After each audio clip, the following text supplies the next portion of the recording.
The Guitarero here. So meron binasetup sa atin ngayon isang J-Craft Jazz Bass sa pagmamayari ng LJCMI Caloocan.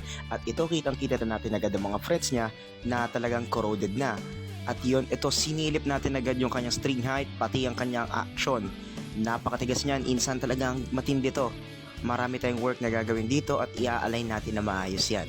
So ito nga, isasama na rin natin leveling, pati ang crowning ng kanyang mga frets, polishing na din dahil ang tindi na itsura na ito. So yun na, simulan na natin to. Pansin ko dito sa tuning peg niya na baluktot. Sigurado ako na puwersa ito at hindi maayos sa pagkakapihit ng gumagamit. So yun yan, payo ko lang sa mga gumagamit ng mga gitara nyo, ingatan nyo ang paggamit, pagpihit, at syempre, paglilinis na rin.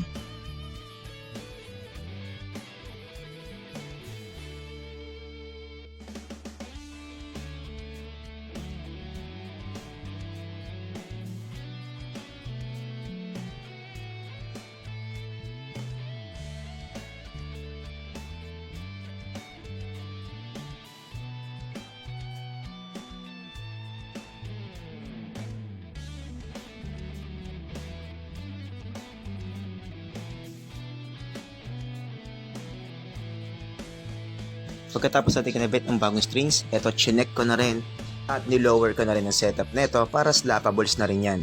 So at hindi masakit sa kamay. So para mas comfort playing.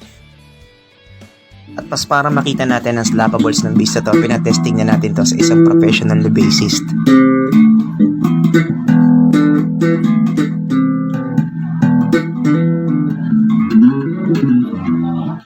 Malambot na sa amoy.